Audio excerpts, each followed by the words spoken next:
And they gave us James McRory and Paul McStay. They gave us Johnston, Tully, Murdoch, Gold and Hay. And most of the football greats have passed through Parkhead's gates. But to play football the Glasgow Celtic way. And they played football the Glasgow Celtic way.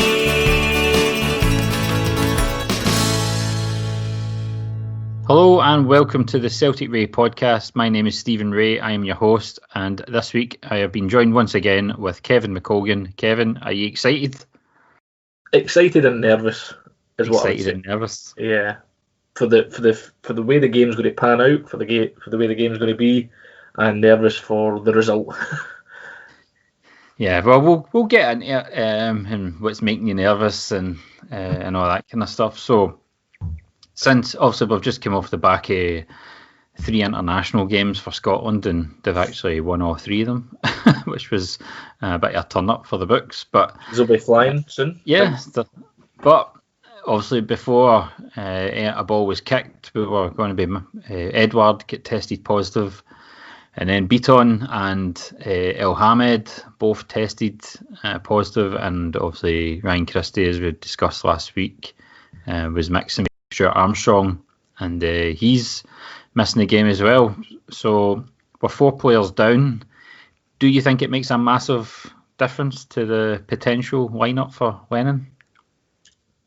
I'll rephrase that. Out of the 4 that you know all get struck with this kind of thing, how many of them would have started, do you think?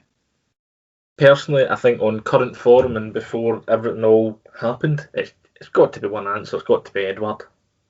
You know, that's the only one I'd be really worried about, and it seems to be that I think his isolation period is over. So that's tomorrow, I think. So I don't know whether they're going to be. I would imagine they'll do some training session tomorrow, a light training session. But I would imagine if he can, then hopefully he would start, because I think if you have the chance to play him, I think you've pretty much got to. Yeah. To give yourself the best chance. I think with Beaton, I think it was always going to be down to whether Julian was fit. As far as I'm aware, he played in a bounce match with Motherwell for Celtic against Motherwell, I think. Don't quote me on that. I think that was the only. I think if Julian was fit, and I think he is fit, I don't think Beaton would have started. I would have found it really difficult to see El Hamed start against Rangers with Frimpong in the form that he's in. Yeah. Christie, you know, he's been in decent form and he's scored a number of goals and he's got something like 7 assists in 13 games this season, but he's yet to have a decent game against Rangers, in my opinion. I don't think he has played well against Rangers. I think we've lost every midfield battle that he's been a part of. So you could argue that it's unfortunate that he's going to miss the game, but it's possibly a blessing in disguise that it's something that Lennon doesn't really have to think about. And like you said, Edward is the big game player. He's the main man. Although he looks as if he's not been playing really well in a huff or whatever the reason for it. If he's fit and available, you would say he's the one that would definitely have started. But the other 3, I'm not so sure about. That's what I think on that. It's certainly only Edward would be the one that I was more worried about. I was speaking to my friends about this today and over the course of a few days, and we're all of the same opinion. It has to be that you would look to Edward to be the match winner there, and not necessarily Christie. Christie has had that up and down season, it would be fair to say.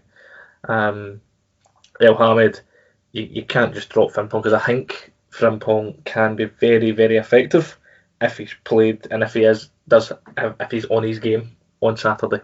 And I think he would just be whoever he comes up against. I think he would be leaving them for dead. Well, Frimpong will likely come up against Barisic, who is definitely one of Rangers' best players, especially in an attacking sense. So for me, I don't think Ilhamid would push Barisic further back, and I'm not so sure Forrest, who is obviously he's injured, but he's not even been discussed. Forrest, because I don't think, because of the form of Frimpong, but also Forrest is another player along with Christie who's failed pretty much to turn it on against Rangers in these games. He has had one or two moments, where he scored the winner a couple of years back. But in the main, he's not really done much against Rangers, particularly at Ibrox, you've got to be said. But I just think with Christie and Forrest both missing, I think it kind of made Lennon's lineup really easy. I think there's two positions that are effectively up for grab, and that's the left wing back position and who starts up front. I think El Yunusi will partner whoever is up front, So I think they're the two positions. I think so. Let's get into it. What do you think the lineup will be? And I suppose you could ask what lineup would you want to see? It's two different questions, I suppose. Yeah. It's a question that seems to be dominating Twitter at the moment. How do we line up? Because we are a wee bit all over the place with our lineups at the moment, and what's our best position and what's our best formation, what's the best tactic, etc., etc. But I think you stick with the 3-5-2. There's no reason to change it. The players are available for that. Now, I heard on the radio the night they were talking about how Lennon's never played a 3-5-2 against Rangers, but he never get the chance to, because he only switched after we get dominated in the midfield at New Year, and pretty much in the cup final. So we never really get the chance to try the 3-5-2. So I think we'll go through it ourselves. I think we're both in agreement that Barkas starts and goals. There's no two ways about that, is there? No, I mean, Barkas has been consistent over the period since the season started. Any cross ball that came in over the past few games, he has collected with ease, and I imagine it will be the same on Saturday. It will be the 3-5-2, although I would not put it past Lennon to surprise us once again. Don't say it. Don't say throw a curveball. It's the one thing about him that really irritates me, is this curveball thing. It's just nonsense. Just play the best players in the best positions, and we should come out on top. If he goes with this no striker because he doesn't trust either Ayeti or Klamala, and because Edward is maybe not fit or whatever reason, then hopefully the League Cup final taught my lesson that you cannot do that. But then they done it against Ferencváros, so yeah. But it has to be 3-5-2, and it has to be. Well, the back three, you would say it's an absolute stick on. This is obviously on the assumption that nobody's coming back with COVID or anything, because they're all going to get checked, I would imagine, tomorrow. Yeah. First thing, so that would allow the time for the test to come back. So would you agree with me that the back three is going to be Ayer, Duffy and Julian? Yes, I think it picks itself, really. It does. Yeah. Duffy, Ayer and Julian are certainly the most favoured back three I would go for. I do think it will be interesting to see how Duffy is in this game, being that he is a fan, because sometimes, even with an empty stadium, I do think certain players, the occasion can get the better of them if you do have certain allegiances. I just think it will be interesting to see how he fares. But if he just keeps doing what he's doing and just clears the ball when it needs to be, then I think we will get a good game out of him. I think Julian has played really well against Rangers in these games. Yeah. I mean, the cup final in particular, and at Ibrox. And at Ibrox, he was absolutely outstanding. I don't think he lost a header the whole day. And what's his name? Defoe just didn't even get a sniff the whole game. It was so dominant. It was unbelievable. And that was when, obviously, Boyat had just recently left, who was pretty shaky in these games at times. Mm-hmm. And then, obviously, Julian comes in, so everything was on him, to see how he'd perform. And I think he's a big game player. I think he lets himself down in games where it might look as if it could be quite easy, but I think when he has to be on it, he's really on it. So I'd have no fear on Julian coming in if he's fit. I think there's a good mix between the three. I think Duffy is an out-and-out organiser, an out-and-out defender. Ayer's good at bringing the ball out, needs to stay on his feet, and Julian's a kind of mix of both, dominant and can play a bit as well. So I think there's a good mix in that three.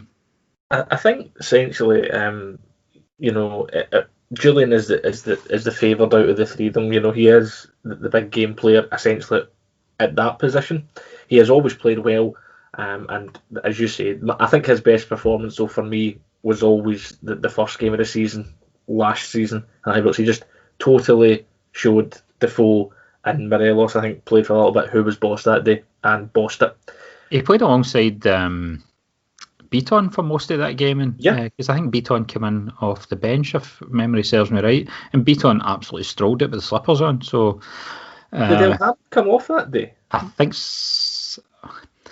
I can't remember if it was Ayer that came off.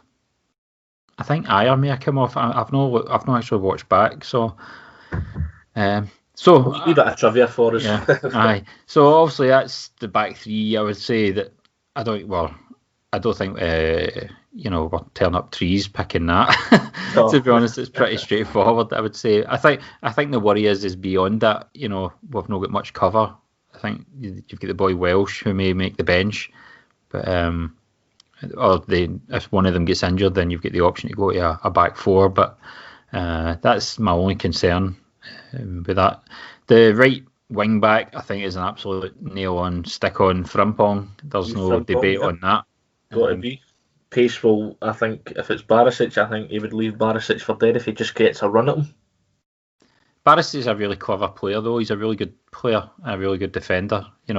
I know this is a Celtic podcast, but you are allowed to acknowledge qualities that the other team have. It's too easy just to go, they're all shite, we're better, we should win, da-da-da. I think Rangers have proven over the last 2 seasons, against us at least, that they can more than match us on the day, because the results and performances have been pretty 50-50, you could say. Yeah. So the big first call is the left wing back position. Obviously, Taylor's been in there pretty much since Bolingoli went rogue, and he's had some ups and downs. And obviously, we've brought in the boy Diego Laxalt from AC Milan, who has been part of Milan sides that have played against Inter, played against Juventus, played against Lazio, Roma, Fiorentina. This isn't a guy that's coming in, from some backwater league or some shite team. This is a guy who's played at the highest level, World Cup quarter-finalist. There's absolutely no fear from my side to put him in. But the question is, will Lennon put him in? Exactly what I was just about to say is, I can see it being the usual excuse. He's not ready. He's not match fit. We don't want to rush him. He's on the bench for Milan. Well, this is the question I've got to ask you then is, if he's not ready to go into this game, then the next game after that's Milan in the Europa League, and then we've got Aberdeen, I think, in the league, and then I think we've got Aberdeen again in the Scottish Cup semi-final. So there's 4 big games, 4 really massive games for the club. Surely a guy that experience, who's been on the bench for Milan this season a few times, and he's been match ready, match fit, surely that's not an excuse. It's not an excuse, no, and please don't take it that way. No, I don't mean for you, I just mean as in general. That's the excuse I've been hearing this week. Yeah, I personally, the more I think about it, and I have been thinking about it, when I've been thinking about who would we play, and the only thing with Taylor, see if Taylor was having a good season so far, there might be a case for it, but Taylor hasn't, and Taylor, as we've discussed on this podcast, he isn't Celtic class, or certainly what we perceive to be at the level for Celtic. So I would agree with yourself just now that yes, he has to play him. I wouldn't have any problems with Taylor in a defensive sort of mindset.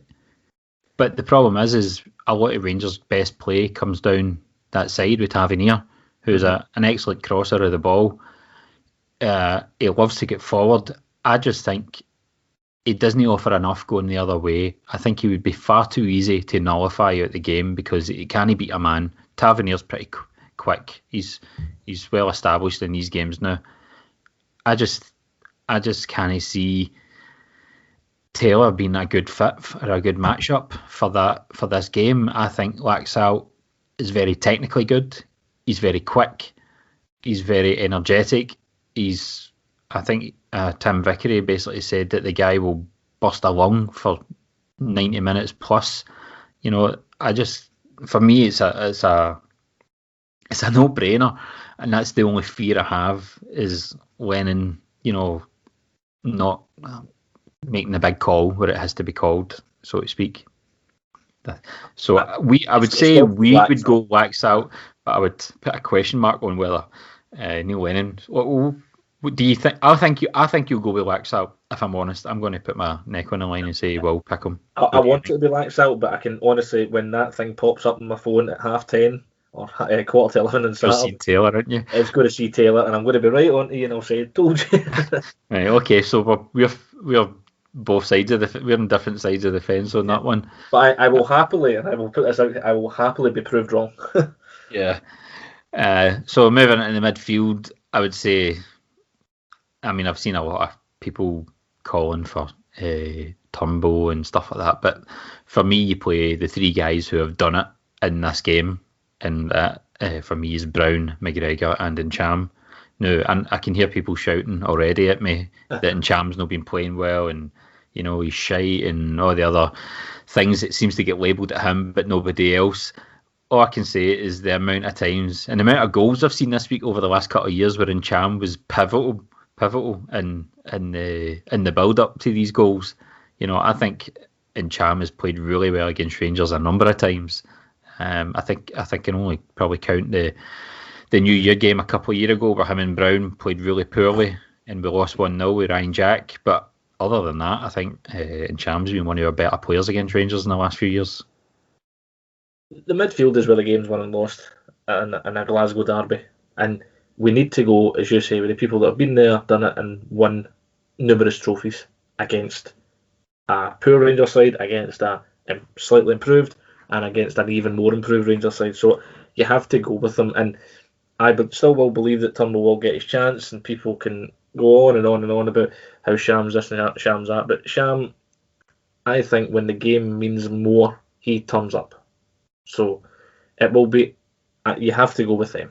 I'm sorry, but you have to. I think the only problem by me is I still feel that he's less effective in the forward role. I would probably, how would I put this? I'd maybe have Ncham deeper than McGregor, and McGregor that further ahead.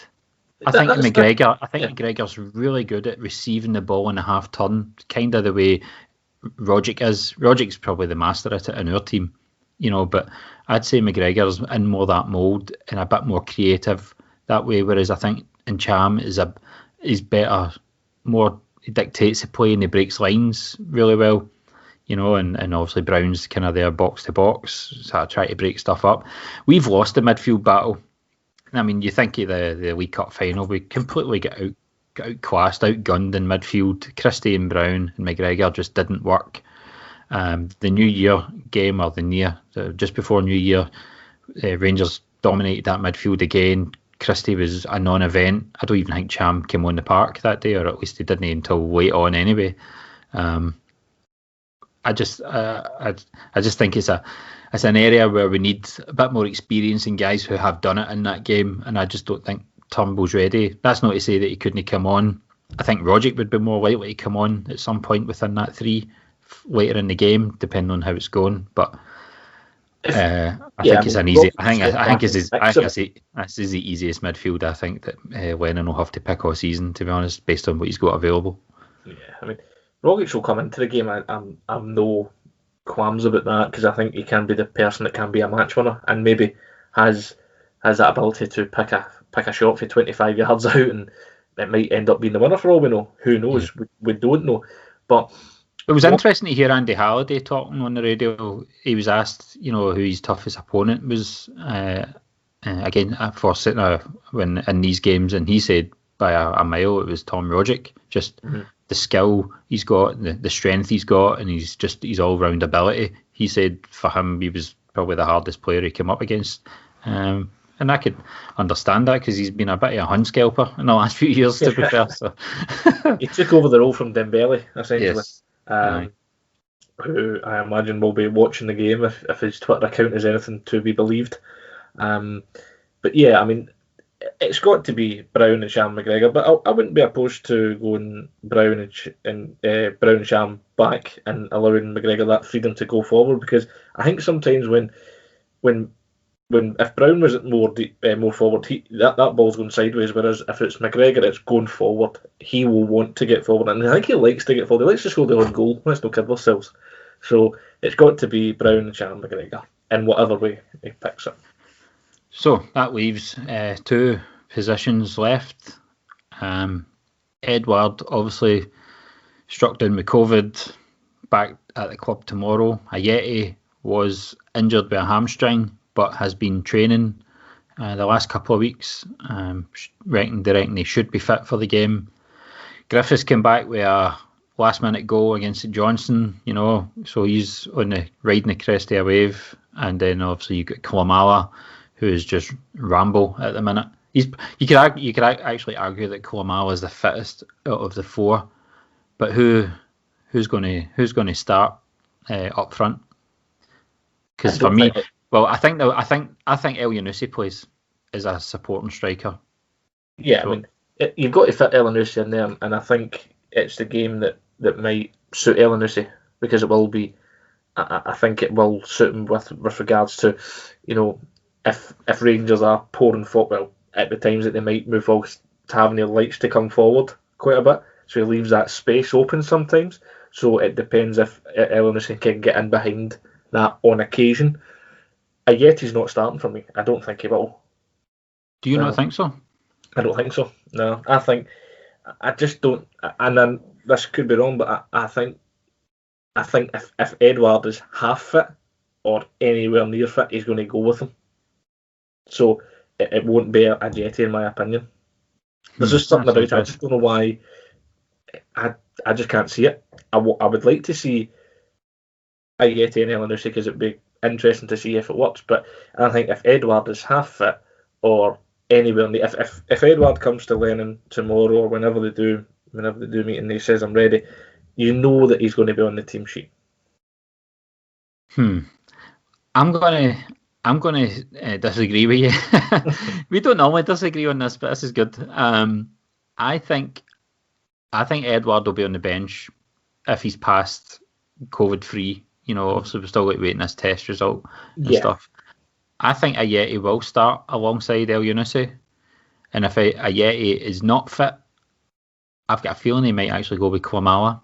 I just don't see Griffiths having enough in the bank yet. Yeah. I know it was great, he scored and he came on, and I know the Celtic dads out there are all screaming for Griffiths, and Griffiths is a man and he's the best striker in Scotland and all that. I can't see it. I don't think Edouard will start. I think he'll start on the bench if he's past fit. I think Ayeti will start, and if Ayeti's not fit, I think Kouamala will start. I think Griffiths fourth in the pecking order still at the minute. Yeah, I don't know if Kouamala will start though. I just can't see it, But it's more just if I get where you're coming from with that, but I think you wouldn't have him up there on his own. I think he would need El Yunusi alongside him. Right. Kouamala seems to be the striker that if he has help there, if he has a support, then he's not that bad a striker, essentially. But I just think, and obviously I'm taking it on the basis that Edouard is COVID-free, which you would hope after self-isolation and everything that comes along with it that he is, then yeah, it's got to be that he will start. That's just what I think Lennon's thinking will be. Okay, so you think Edouard and El Yunusi? I think Ayeti and El Yunusi will start the game. So that's interesting. I'm assuming if all four are fit, I think Lennon goes with Edouard. Don't you think? Oh yeah, it's got to be Edouard. Yeah, and that's kind of what my if it is all four of it, it's got to be. Yeah. And I think he will go with El Yunusi, because I think Lennon does rate El Yunusi, and if he can fit him into the squad somewhere, then he will. And I think, although as much as he isn't a supporting striker, then if we'll see how it goes. I mean, effectively, Edwards only really missed something like 12 days, which I don't think footballers lose fitness until maybe 3 or 4 weeks, that's where it starts to become a problem for sharpness and fitness. I think these guys are so elite. They're so, they know how to keep themselves fit, even in a lockdown situation.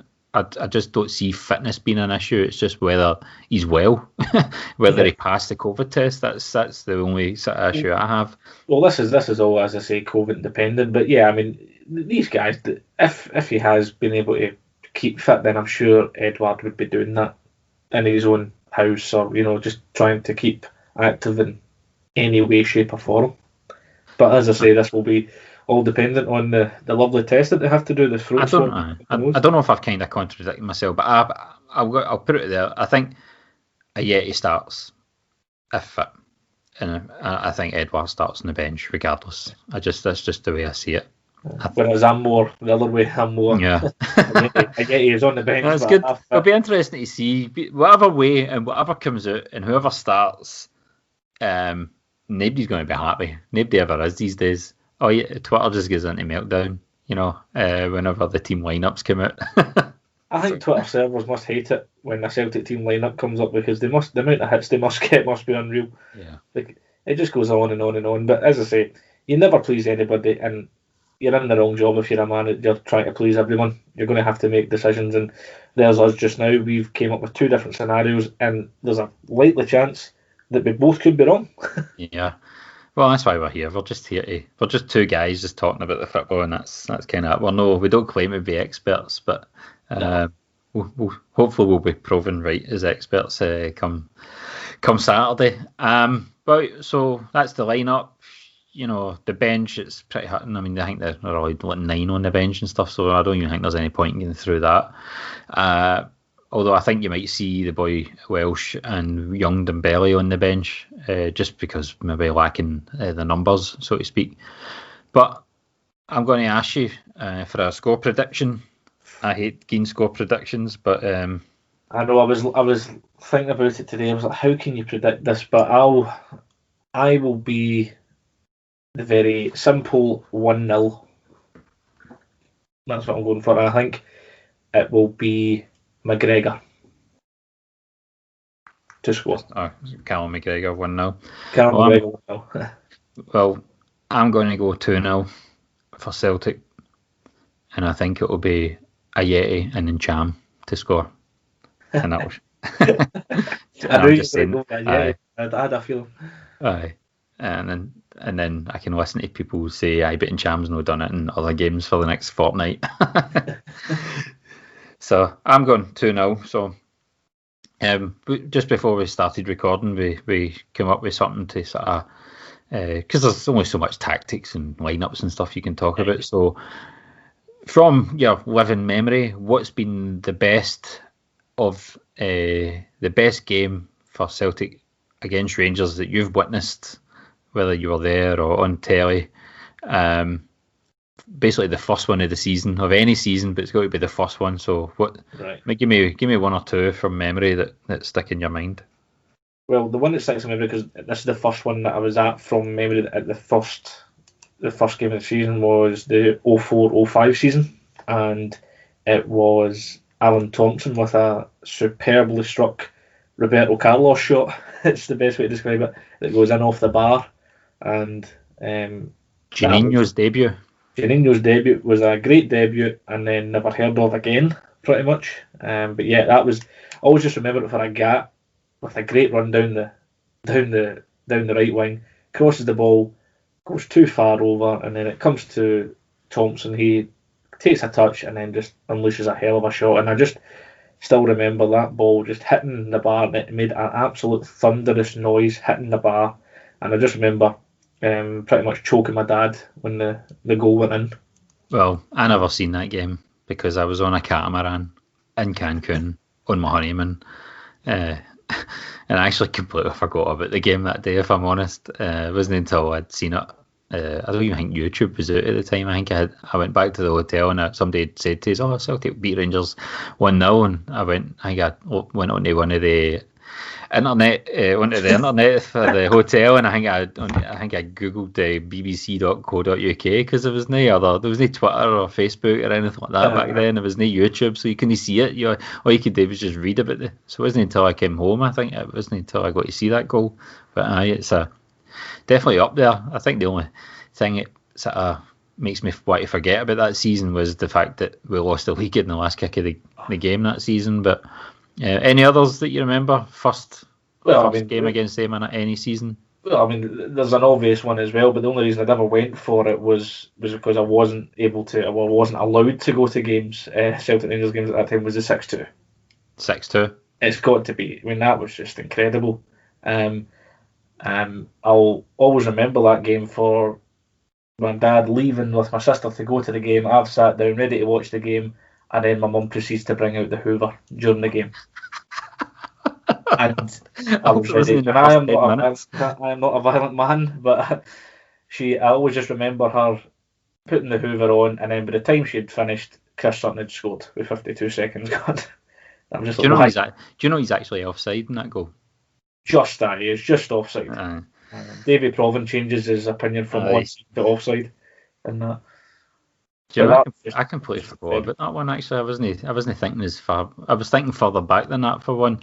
I think obviously the 6-2 one's obvious. I was actually down south working, and I was with my mate who I worked with. He was a big hun. I mean, he was super staunch, right? But we were best pals. We could even talk about the football without falling out. But see, when Lambert cracked in the third, he tossed his Nokia off the wall in the pub and it smashed everywhere. He went absolute apeshit. And then he wanted to fight me for the rest of the night because they get pumped. He couldn't get his head with it. He'd had 10 years of non-stop glory, and then to witness his team get absolutely annihilated like that was delightful. I remember when we went 3-0 up, and obviously a young boy, you're thinking that, I mean, this, even when I was young, you just knew that you'd never done this against Rangers, but it's certainly as strong as a Rangers team. And then my mum says, but you never know what might happen, and then sure enough, they got a goal back. And I'm thinking, and then they had one chopped off that shouldn't have been chopped off. And then Rod Wallace was on just site. Be careful, and I told my mum to shut up then, because I was like, don't say another word, because you never know. And that was onside, that goal. That second one, if we're being truthful, it was onside. I think Brendan Rodgers' first one, we won 5-1.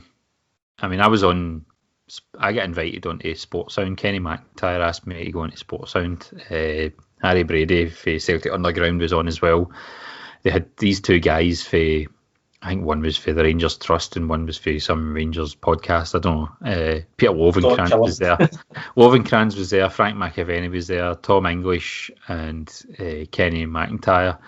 And the two Rangers guys, man, they could barely string a sentence together, man. They were absolutely useless because I made a comment about, this is Rangers' biggest game of the season. This isn't even Celtic's biggest this week because we had Barcelona a few days later in the Champions League. And Lovenkrands was kind of like, you've been waiting all week to say that kind of thing. And then Kenny McIntyre brought up the question about, Lee Griffiths is injured and how do you think Dembele will fare? And I said that I thought Ben Dembele would be an even bigger problem for Rangers because he's quick, he's aggressive, he's good in the air, he's good with his feet.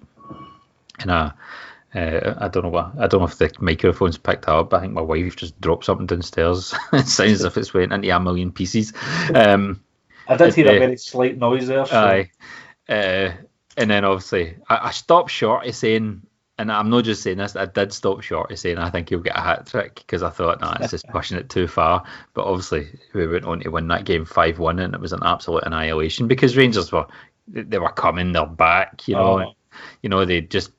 No point in us showing up. They battered us to death in the semi-final, even though they only had something like 3 shots in goal, and Celtic had 20 shots in goal and all that kind of stuff. So, that was amazing. But one that I want to discuss was going way back. It was Tommy Burns first as Celtic manager.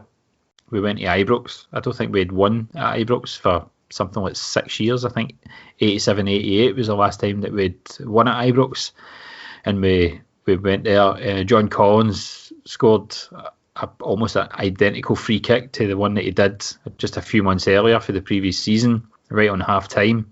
Celtic were absolutely unbelievable in that first half. Simon Donnelly played. Pat McGinley was really good. I think it was his last game before he went back to Hibs, to be fair. And then we get that goal just on half time, John Collins. And then in the second half, I think we're only 5 minutes into the second half, Peter Grant lays up a pass for Paul McStay about 25 yards out, and he cracks it right through somebody's legs. It sort of swerves along the grass away from Gorham and off the inside of the post, and we win that game 2-0. That was unbelievable, that game. But what I remember in that game as well is Paul McStay ran for his own half, and I think I think he turned one of the Rangers centre halves. It might even been Duncan Ferguson who was running back with him, and he twisted and turned, and Duncan Ferguson fell on his arse and he cracked it the inside of the post again. But this time it came out, so it should have been 3-0. But that was one that definitely lives in the memory. One that I might cover when I eventually get around to doing my Remember the 90s theme podcast. So a few good ones there. That was also the game that Celtic had to wear numbers on the back of their shirts for the first time. That's a good shout. It was the first time we had to wear numbers on the back of the shirt, because we'd always only ever wore them on our shorts. The one last season at Ibrox was particularly good because, we were kind of hampered with injuries, but it was a bit of a makeshift side, and Rangers had beat us, in the previous fixture at Ibrox, pretty comfortable, to be fair, and we went there and Edwards scores, and then obviously Johnny Hayes right at the death. We've only got that wee pocket of fans in the corner, so I think that was the first shots on goal, or the first goals that the guys had seen in the previous games. I think where because there was no goals scored when it was just the small pocket. Yeah, so I think another good one to I suppose it is, if we're going on the basis of a first, is also the 3-each game in the Seville season. Just thought that was a really good game. That was actually shown through lockdown. BBC showed that game. Yeah, I watched the full game myself. It was a game. It was back in the days when BBC Scotland used to show a Celtic Rangers game, and that first goal by Larsson, the way he just turns. I think it's Conterman. That's one of the most underrated goals. Just the way he turns and hits it. That's definitely. I think that's one of his best ever goals. For Celtic. I've always said that that's a better goal than the chip goal in the 6-2 game. I wouldn't be. Do you know what? That's a tough one. I've always said that's a better goal because skillfully wise, probably just the way he knocked it. It was quite hard cross. His full body. What I remember a big time about that game was how poor Rob Douglas was. Yeah, he was particularly poor for the first and third goal in that game. Arteta and then Arveladze, I think. It was definitely a big back and forward game. They went 1 up, we went 2-1 up, they went 3-2 up, and then we went 3 each, and there wasn't really many chances after the 3 each. So, that was definitely a big one as well. For the neutrals, anyway. Yeah, but I remember about that was that the game was actually broadcast on all across BBC's networks throughout the UK. Mm-hmm. So, and Gary Lineker, I think Mark Lawrenson and Alan Hansen were actually in the Jock Stein stand. See that wee bit away in the corner with the glass? Yes. It's before the roof, sort of the big side panel thing comes down. They were actually in there. And I think Alan Hansen made a comment that we didn't see a ball for the first 20 minutes. So, quite funny. I remember those days when it was broadcast all over BBC. Some memories there of first games against them or their former selves back in the day. Yeah. So after the game, obviously next week we've got AC Milan and Thursday night. So we'll probably record after that game, or maybe even a Friday, depending on what you're doing, just because of the times and stuff like that. But do you hold much? It's at home. Do you hold much hope in that? It's tough because I think a big part of our campaigns in Europe can be helped by people like us, the atmosphere. So I think not having that is going to be very detrimental. Having said that, we can only play the game as it is. It will be. it will be what it will be. I'm not holding out much hope of a comfortable one. I do think we could potentially get it, but it's going to be a very tough game, even if it isn't the AC Milan of old, which everybody seems to be reminding each other of on Twitter. As much as they may not be the AC Milan of old, it's still AC Milan, and they still will have quality players. Yeah, I think it'll be a tough match. I think it's one that it's a mustn't lose, I would say, if we've got any chance of getting out of this group.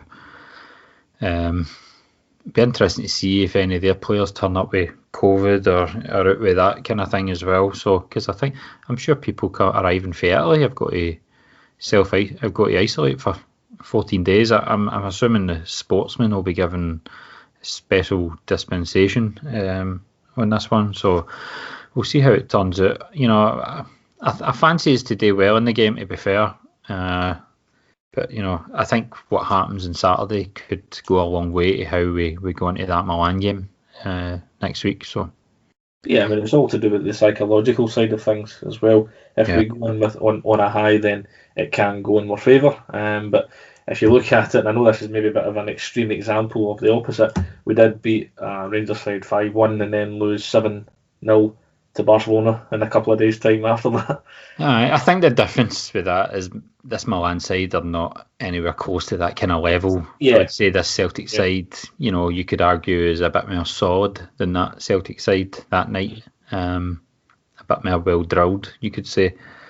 I don't even think Milan are as good as the Lazio team that we beat home and away last year. The league was, I don't know, I've not paid much attention to how many players they've brought in or whatever. I know they get rid of a decent left back. So we'll see how that goes. Yeah. I'll just answer some questions before we kind of move on to our last topic before we finish up. So the question for Colin Rogers, his Twitter is @Colin Rogers, nice and simple. So he just asked for our opinion on will Waxalt play left centre back? Nah, I don't think he'll play left centre back. He's not a left centre back player. He's a left-sided wing back, left midfield, left winger. You could argue. Nah, there's not a chance he's playing left centre back. I don't think so. It's a left winger or nothing. Yeah. Next question. Vlad. I think this is the one you discussed. @Vlad24671319. Will Celtic Park be testing everyone, including opposition players, on Saturday for COVID symptoms? And anyone, including opposition players, showing any signs of the virus, will they refuse entry to Celtic Park? It's a bit extreme, isn't it? I think all the players have tested 24 or 48 hours in advance of any game, so I can't see that happening, if I'm honest. All the players will be tested, all the refs will be tested, and all the media people have got to go through tests as well and temperature checks. So everybody associated with the game is checked. Aye. And I don't know if Vlad's been living under. The only thing it might not be checked is what scarf the referee brings to the game. But we'll see what brother beating Crown Bar Loyal Bells Hill will wear, but we'll see. Yeah. Osaka CSC Viking @BBV 10 in a row. He's wrote, how much you missing Johnny Hayes, but big loss for Saturday in my opinion.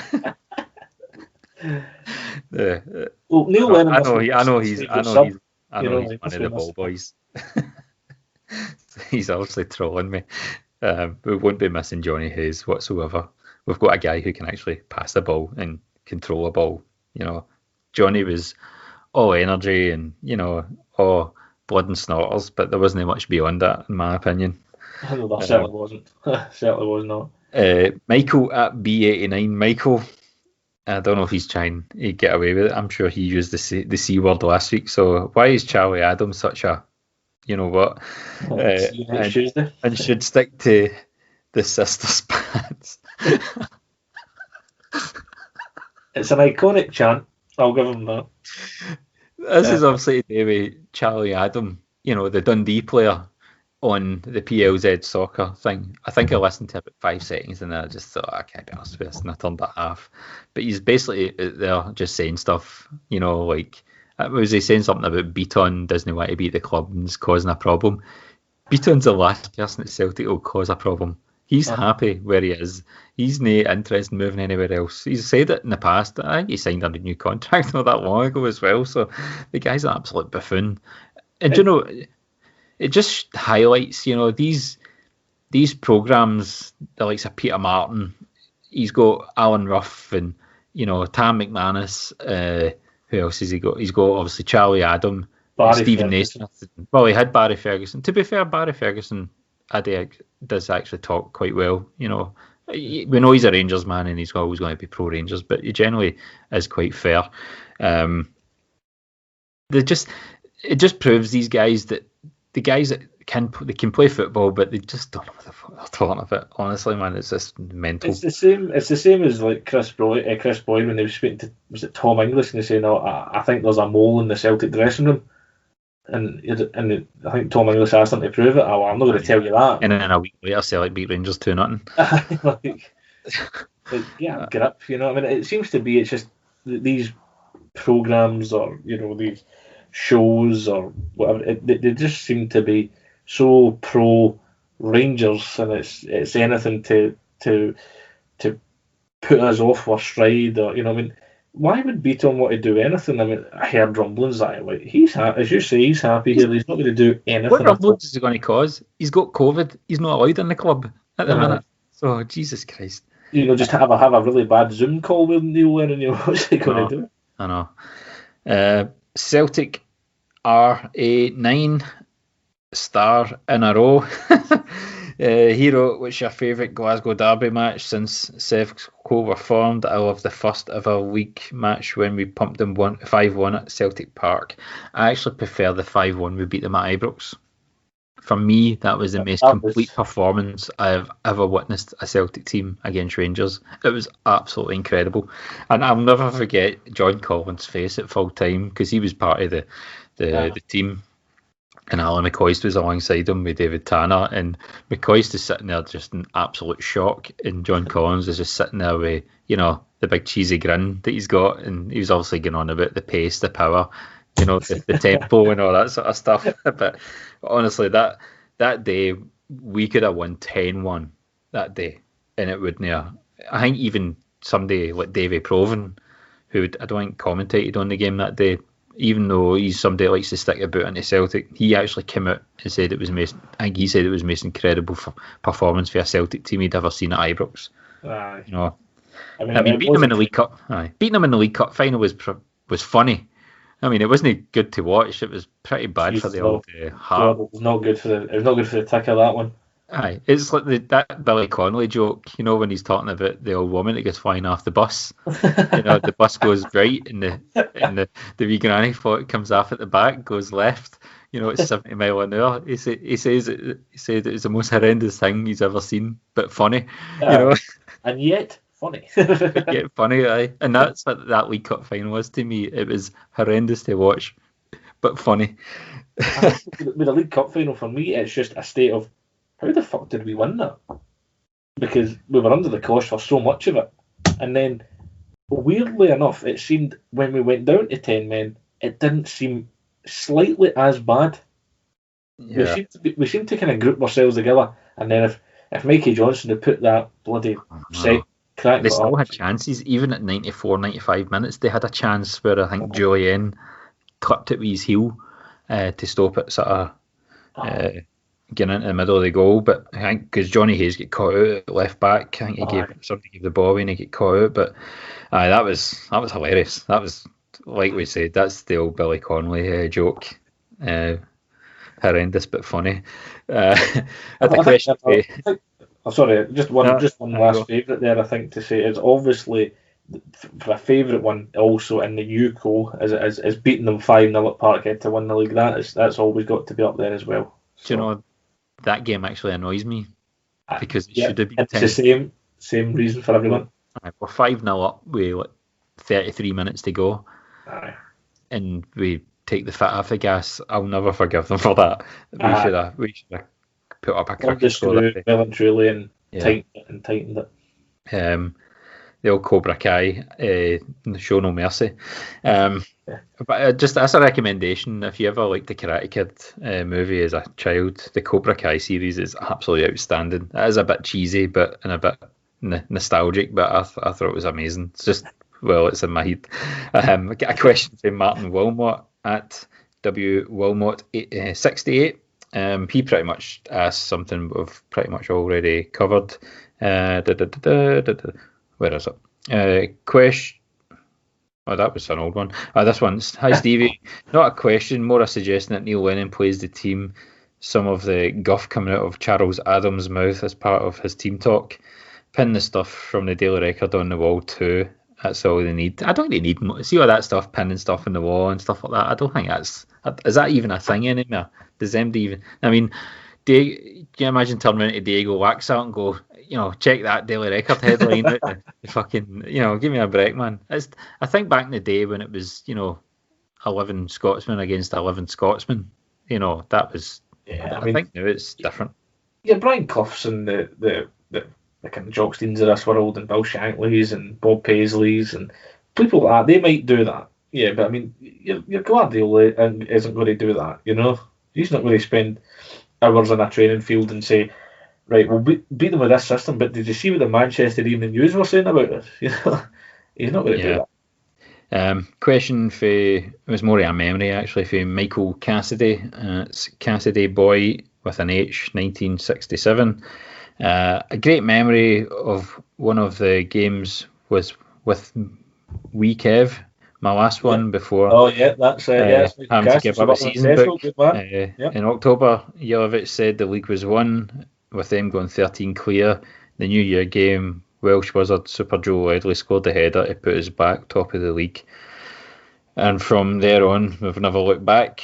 There have been many games after that, but that one sticks in my mind. Yeah, that's probably one of the most important. I think when people look back at the 10 in a row, if we get it, that'll be one that goes down as one of the most important when it comes to against them, because that was Celtic managed to claw back and actually go top of the league that night, and turned it around. So a very, very wet and windy night, it has to be said. I know. The wind was brutal.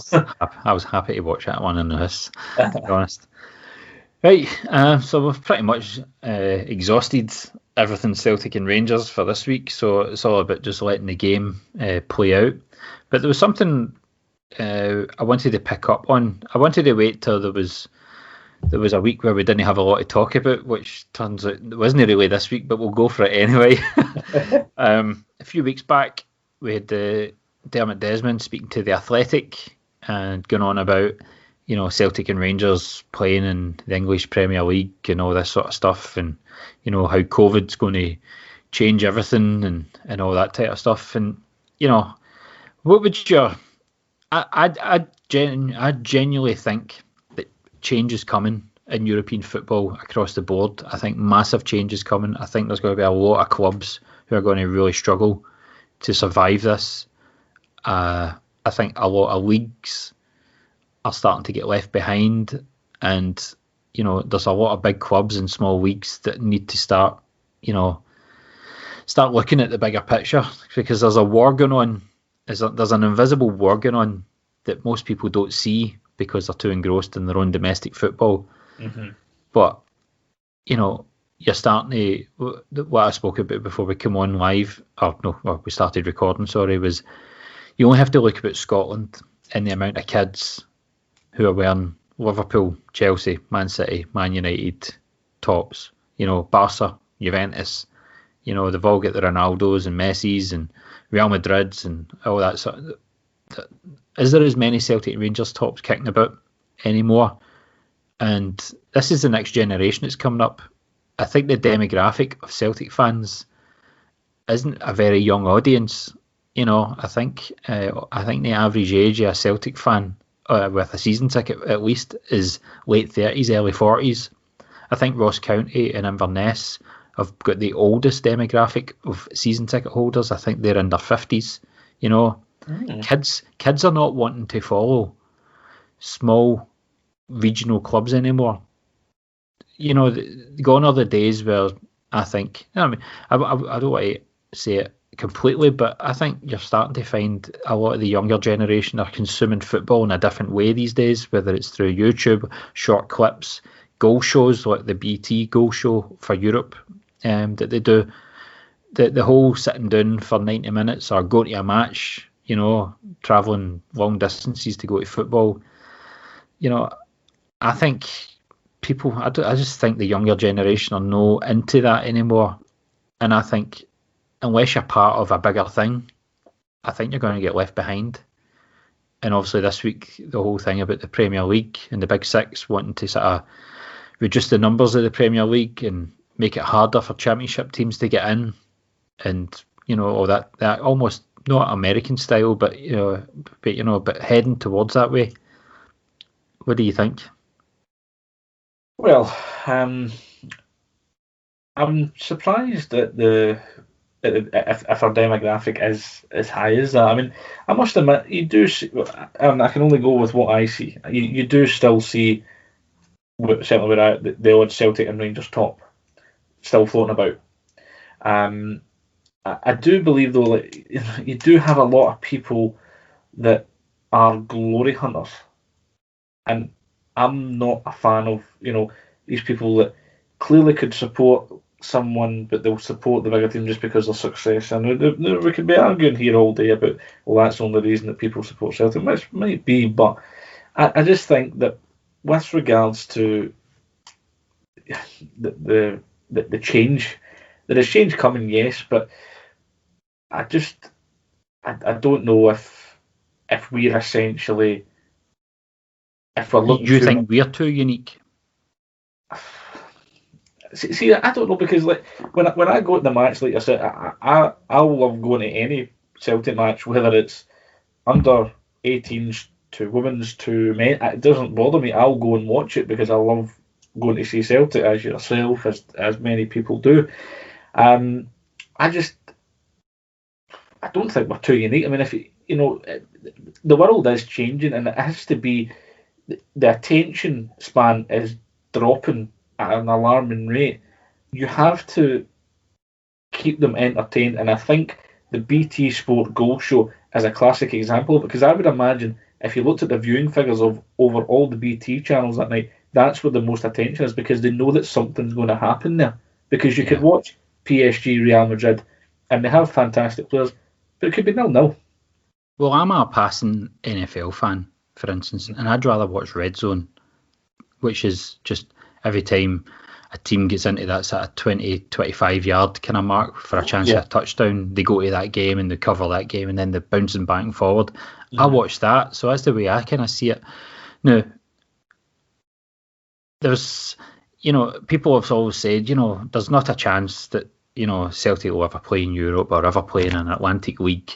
Well, we actually get close on a couple of occasions. There was a time back, and this was spoken about by a guest on the Celtic State of Mind not that long ago. This guy was involved at Celtic in some capacity, that Celtic tried to buy, or were attempting to buy, Wimbledon Football Club, who were up for sale. And they were talking about basically rebranding or taking the basically Wimbledon's license effectively for playing in England. And at the time, there was actually nothing against teams crossing borders to play in other leagues. But it was just after that when that all collapsed. And this was during Fergus McCann's era, around about 98, I think it was. Just after that had get sort of snuffed out, they managed, I think someone within the English FA went to UEFA and got that door closed about, being able to just buy another team and taking its place effectively. The way, Milton Keynes basically took over Wimbledon and took its place, although they were based in England. I think the same guy said he was involved. They wanted to take Clydebank, the license that Clydebank had to play in Dublin, but play in the Scottish League, but from Dublin, because it was a major city without a sort of major football team, so to speak. So I vividly remember that was a weird one. aye, so that was pretty weird. So there was another case where it kind of nearly happened, but no necessarily with Celtic. The biggest one, and I don't think a lot of people know this, and I'm going to play an audio clip, which is about 4 or 5 minutes long. So if you're listening in, I'll stick it on, I'll let it play on, and then obviously I'll come back to it and have a wee chat about it.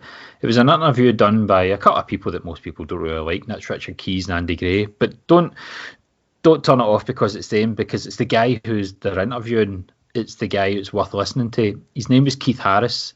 He's a financial broker guy, but he was in charge of the English Football League in the year 2002. At that time, ITV Digital had collapsed, and a lot of the clubs, the 72 clubs, were in absolute dire straits for money. I think a deal was on the table for an absolute pittance. So they were trying to figure out ways to sort of make good, better out of a really bad situation.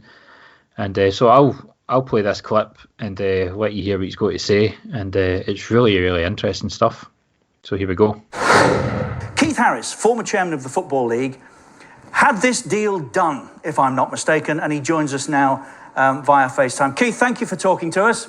Nice to chat. Nice to be here. Keith, have I got any of that wrong? Did you not have a deal done at one time to put both the two Scottish clubs into English football?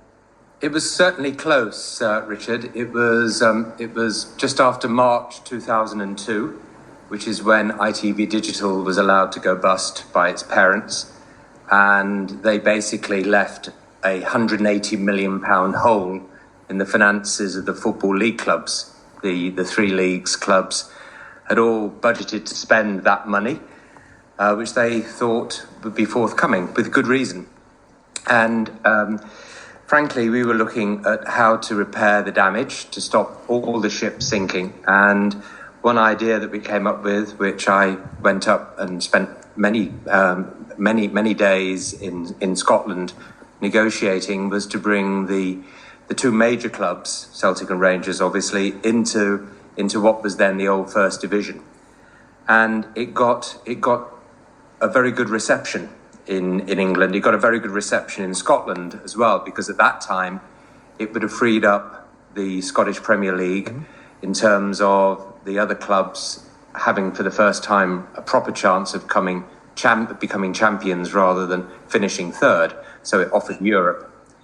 And it did go well, and then, as always, there was a leak, there was somebody upset, and as soon as it got into the newspapers, it opened a public debate at too early a stage, and it was kiboshed. It would have made a huge difference to the Football League's finances, and I think it would have given those two clubs a chance to compete at a dare I say it, a much higher level, which would then, I think, have strengthened their position in Europe. And after this week, it's easy to say, isn't it, that Scottish football hasn't really improved over the years when you see what happened in Barcelona. Keith, 14 years on, is this a topic that hasn't gone away as a topic, but is it genuinely any closer to coming for fruition, or are we away from there? I can't honestly say that it has. I mean, it's something that I still talk about with various people. I think that there would certainly be an interest if there was an expansion of the English Football League, as Richard was just saying, then that makes life a lot easier, because obviously what was implied by the two clubs coming down was the disappearance of two of the English clubs, and nobody wanted to vote for that. And you can understand that, obviously. Although, actually, to be frank, the two Scottish clubs were incredibly realistic and said, that's the last thing they had on their mind. I can't remember all the details. It was 14 years ago. But certainly one of them was they didn't expect to march up through the Division 1 into the Premier League. They were prepared to earn their passage of right. And even if they came top or second in the Football League's Division 1, they wouldn't take the promotion for I think 1 or maybe 2 years. So, I mean, it was realistic, but nevertheless, Andy, it was going to be at the expense of two clubs. If we see the Football League's divisions expand, then you can imagine it's something that could be welcomed. There are a lot of logistical issues. Yeah. But at that stage, the TV deal that I managed to cobble together in the wake of ITV digital going bust was with Sky Sports, obviously.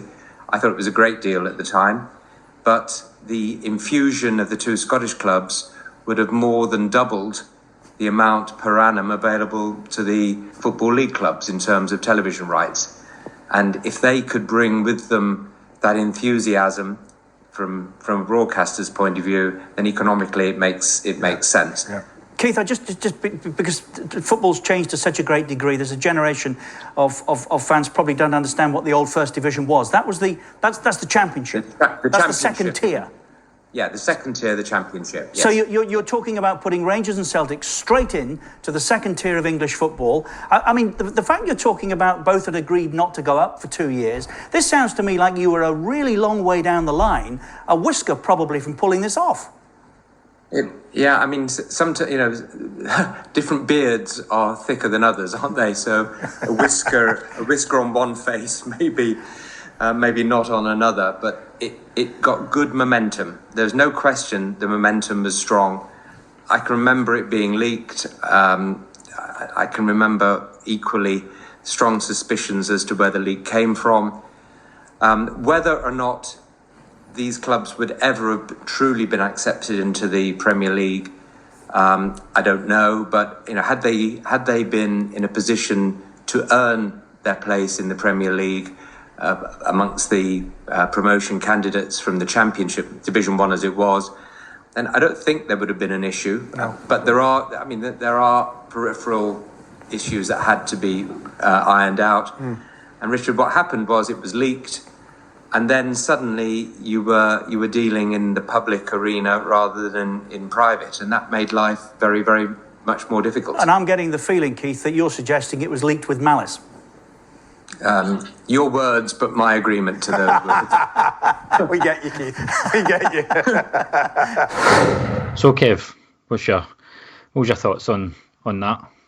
Well, I must admit, from watching that and from listening to it, it's very interesting, because I remember at the time, around about 2002, when it was spoke about, but when you're a young kid, you don't really take it in. But it certainly opened my eyes as to how close we were to potentially going into the English leagues, which at that time, the equivalent of the First Division, so it was, which is now the Championship. They just renamed it.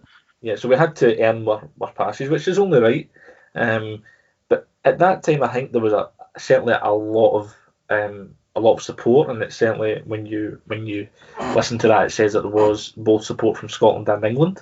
Yeah, on both sides. And I've heard Keith Harris give this interview somewhere else before, and he went into a wee bit more depth. I just couldn't find the audio for it.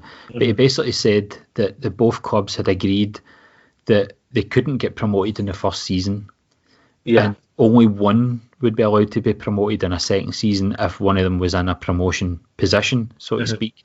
They were basically saying we're willing to earn our stripes. We don't want sort of special treatment, but we're going to bring a huge audience, a huge away support, going to bring a bit more glamour to all these clubs, basically get back on their feet. Would you have, if it happened, or not looking back, would you have liked it to happen? Because at the time, obviously, we turned, or the Scottish Premier League turned down Sky Sports because they thought they could get a better deal elsewhere, and then they spoke about starting SPL TV, and then nothing happened, and we ended up with a TV deal which was something like 8 million a year for 2 years for the BBC, which was an absolute pittance. You know. I think looking back now, and it's hindsight is a wonderful thing, but I would have liked to have seen it at that time. Yes, I would have.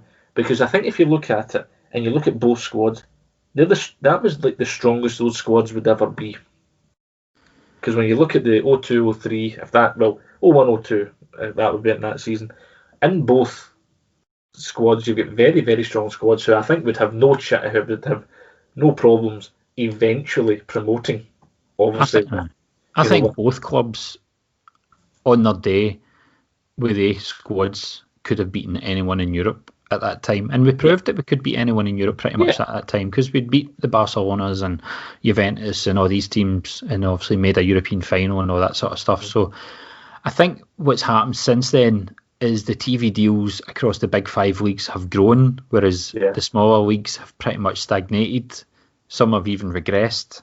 The Scottish Premiership TV deal at the minute is actually pretty good per game in comparison to most leagues. It works out just under 600k a game live, whereas the likes of the Swedish and the Norwegian, the Polish, they're all under 200 grand a game live, but they just show more games, hence why they've got a bigger number.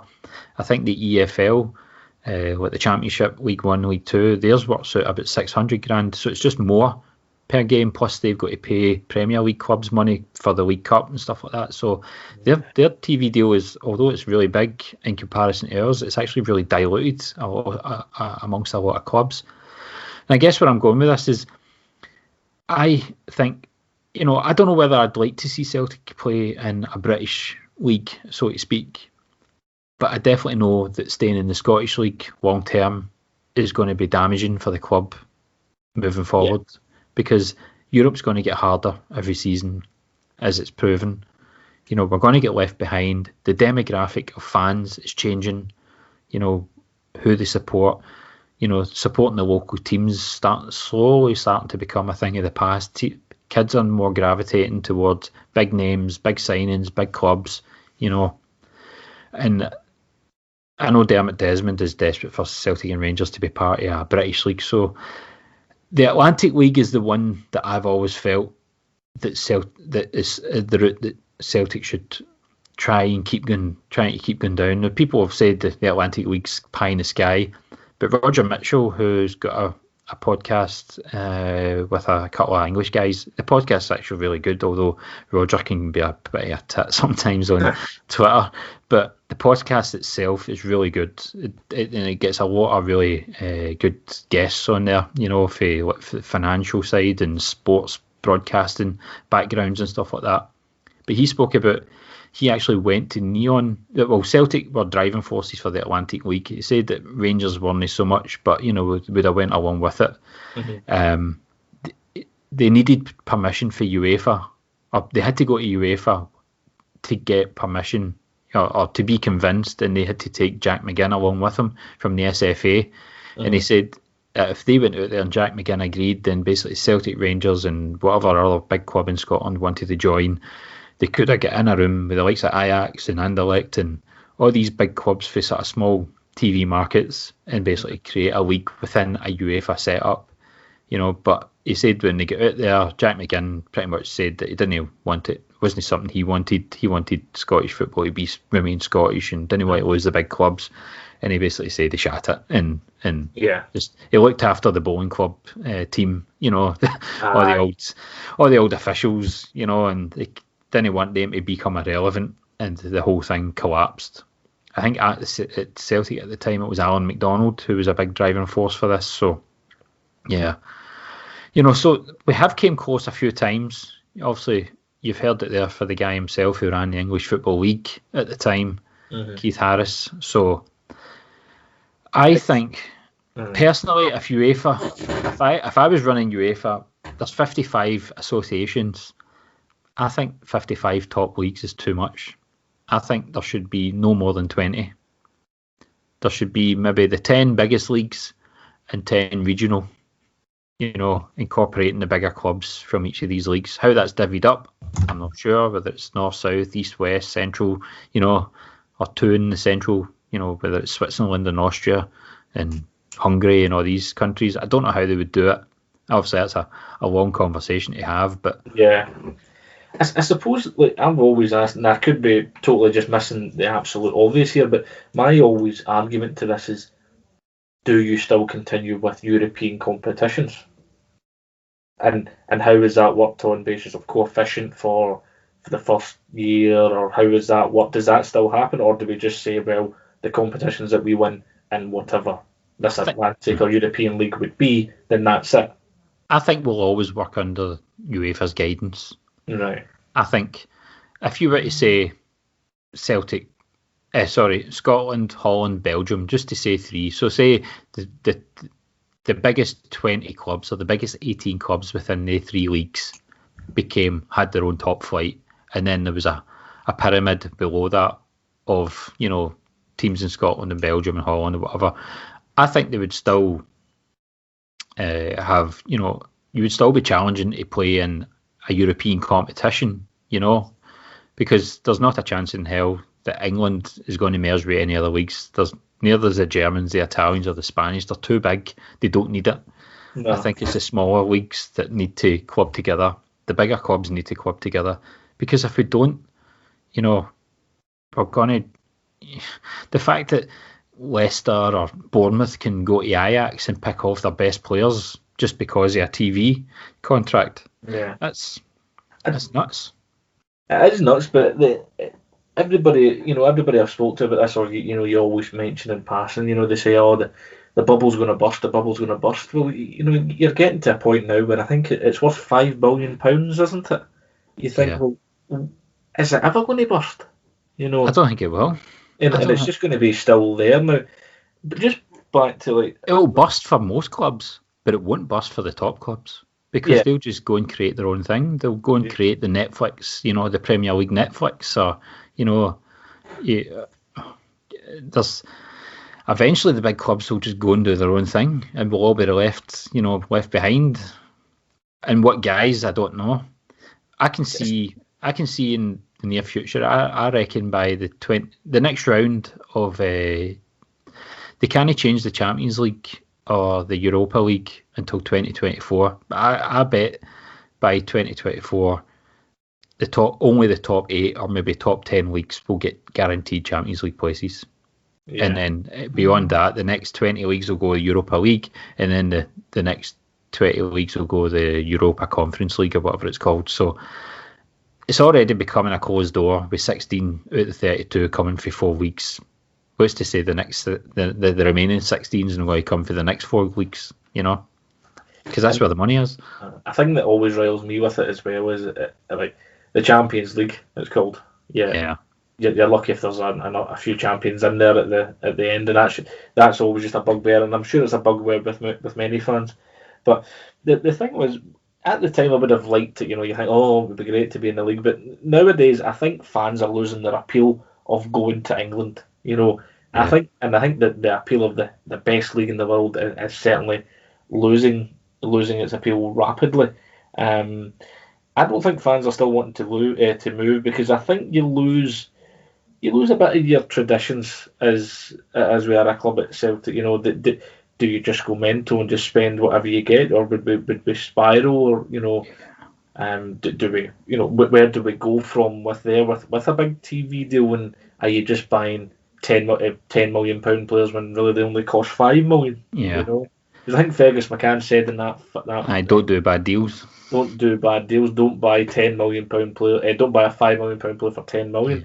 And I think it's on that Scotland's Game, which actually goes into detail with this TV deal, and I would recommend anybody to watch it. It is on BBC iPlayer, because basically I think we wanted we were all ready for the Sky deal, and then I think Celtic, Rangers, and Aberdeen were for the Sky deal, but we needed one other club to get the vote through. And they didn't want it. They wanted something. They wanted to try something else, and it ended up costing them more money. So, yeah, I think that's what Roger Mitchell says. It says everybody was, they were all arguing over how big to split the pie, and it just got mental. I mean, I couldn't believe it when I was reading it. Like was it like Motherwell were paying Andy Gorham £8,000 a week? You know, they were paying John Spencer 10. I know, John Spencer from Chelsea. And, it was incredible. But I've always wondered as well, does this situation that we're in at the moment with the pandemic, does it help or hinder it? I think it helps the situation in regards to breakaway leagues and stuff like that. Yeah. Well, that podcast that Roger Mitchell's on, it's called Are You Not Entertained? Dave Cormack was actually on it a while back with Jim Spence and Darryl Broadfoot. I think they were talking about Scottish football and stuff, and even Dave Cormack himself said Celtic and Rangers shouldn't be playing Aberdeen and Motherwell and Dundee United. They should be playing teams of a similar level week in, week out, you know, and we as a club should aspire to be at that level. But, you know, so there's definitely chat and talk going on in the background I think we need to come. I think we need to see what happens when we come through at the other side of this COVID. And the reason I bring it up mainly is because, it's great that we're going for 10 in a row and we've had brilliant success over the last 10 years. But what happens after 10? Nah. Is it, we're going for 11 in a row? You can't sell that, And you can't. You brought up the thing about traditions and history and all that sort of stuff. That's all fine and well. But ultimately, football is now an industry and it's a business. And I hate saying it, but it is what it is. The facts are the facts. And it's all about big money. It's big business. And the Celtic want to be part of it.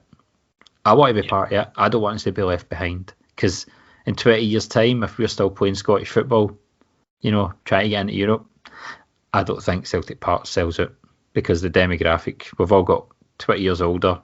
I'm not going to the games anymore, and the people at 20 and all that, at that point, they're supporting English football teams or they're supporting the big teams because football's went global. So it's sad. It's a sad reality, but it is the reality. The thing with the English league as well. I mean, if you only have to look at any team, and this is one of a number of any teams that are in that league when fans were allowed in. All you would see at the camera and all the camera would focus on would be tourist fans coming from America, China, and they don't know the half of it.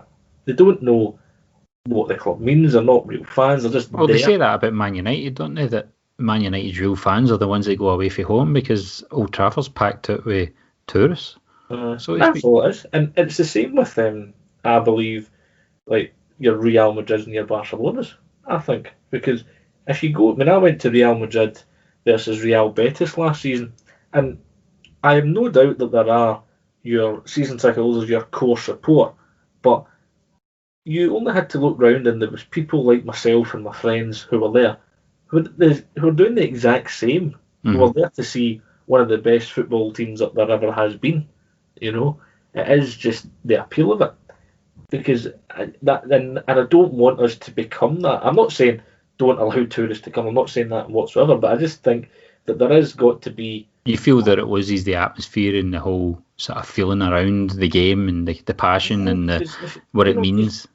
You could be beside someone one week from, I don't know, Denver, and then the next week you're next to someone from fucking Amsterdam. Well, there was that game last season where I think it was Tottenham spanked Man United 3-0 at Old Trafford, and as the players were walking down the sideline, there's these guys wearing Man United scarves shouting, Harry Kane and Christian Eriksen over for autographs and stuff. That just makes me happen up here. I just don't agree with it. Imagine doing that if we were to this Saturday, calling Hollander over or Barisic, good game. Sure they will, I just don't want us to become that. I'm not saying I'm not for a certain change. I do think change is coming. I do think there's going to be a lot of change after this season, certainly within our own club. But if you read that article on The Athletic, Desmond is absolutely desperate for a move. Because his shares go through the roof, that's why. How much money does a billionaire need?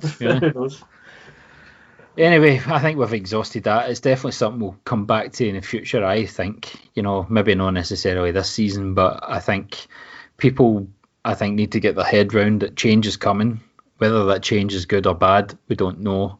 But Celtic need to be, they need their toe in that water, and Lawwell's obviously part of the European Club Association, so he's obviously getting in there. We'll see what happens. I don't necessarily think Celtic joining English football is a great thing. I maybe have wanted it 15, 16 years ago when it was sort of first muted, but I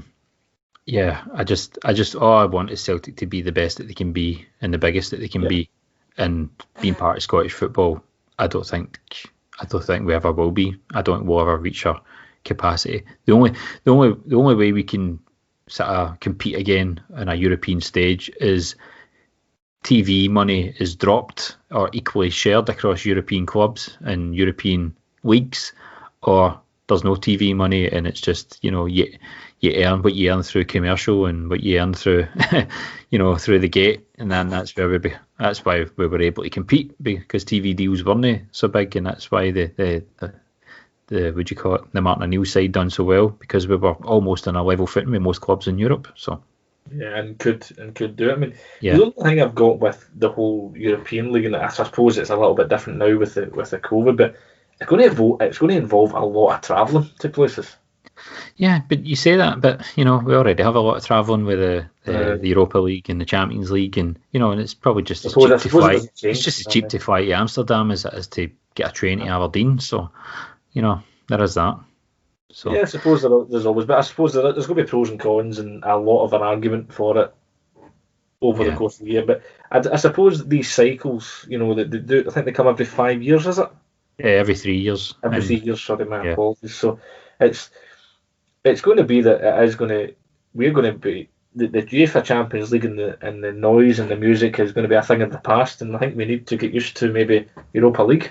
Yeah. Well, Wellwell done an interview with By the Minute Celtic and the Celtic Underground, and he'd mentioned sort of the 2024 sort of point where the next negotiation starts with UEFA is where he thinks something big is going to happen, and we'll be playing more European football than we will domestic. So, there could be a point where we have a toe in each sort of camp. So we'll see. But anyway, I think, like I said, I think we've exhausted that. I just thought it was something we had to pick up on. We just had to pick a moment where we could. So you've picked 1-0 for Saturday. I've went 2-0. Here's hoping that all the players are fit and ready to go, and there's no more call-offs, and we get the job done. Exactly. Let's just take any victory we can get, I suppose. Yeah.